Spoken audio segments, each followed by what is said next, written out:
Breaking news. Obasanjo's national agenda leaves Atiku Tinubu guessing.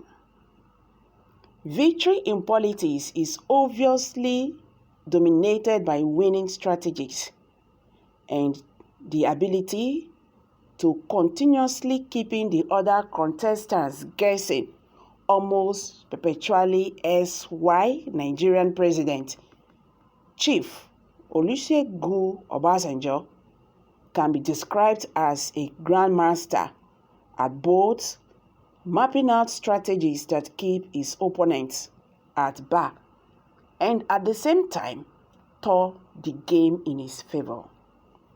Obasanjo's role in the evolving political chess game towards the 2023 election has left most prudent and political actors uncertain as to where his support lies.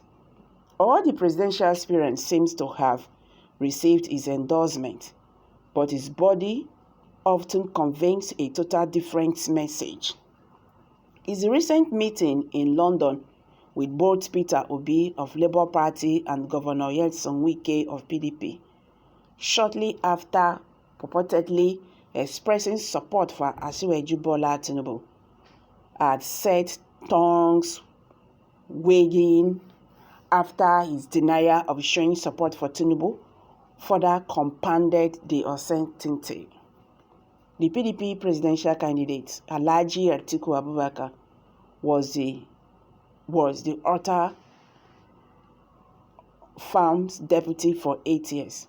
On the other hand, the APC candidate, Asiwaju Bola Ahmed Tinubu, hails from the same southwest geopolitical zone with Obasanjo. Yet, Obasanjo has kept both men with ends in cheek pertaining to where his support goes. Therefore, as the political horse trading lobbying continue to play out, Obasanjo has characteristically proved to be a man with many political fingers on the musical instruments. At a time most people expected the former Nigerian military head of state to firmly declare his stand for any of the three leading presidential candidates, Obasanjo has rather succeeded in keeping everybody, including his admirers, guessing, wondering the game plot he has up his sleeves.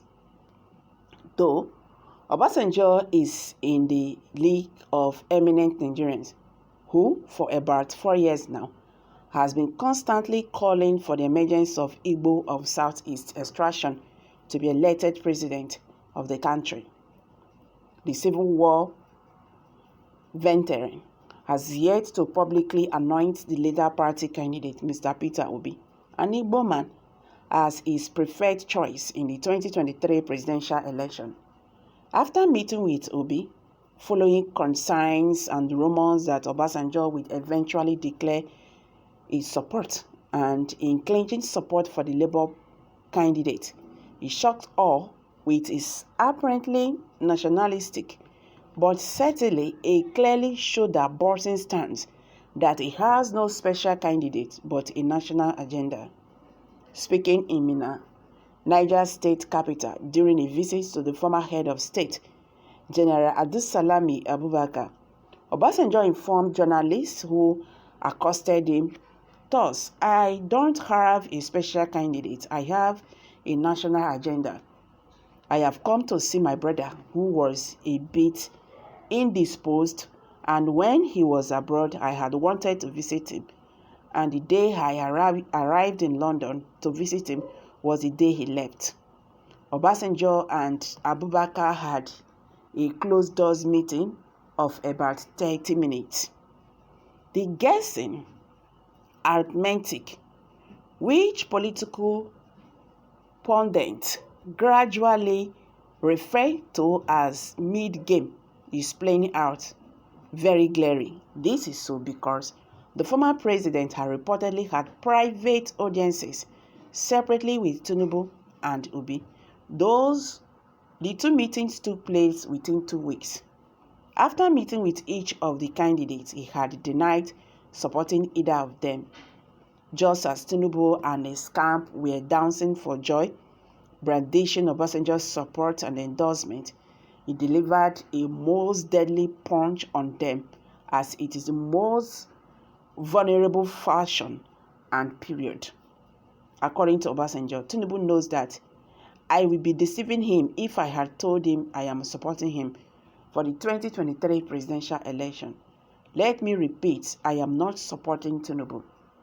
Even the cream de la creme of politicians who accompanied the former Lagos State governor for the meeting with Obasanjo, which was a part of Tinubu's consultations as he gets set of the 2023 presidential elections, must have shocked to their marrows on being presented with what the former president said.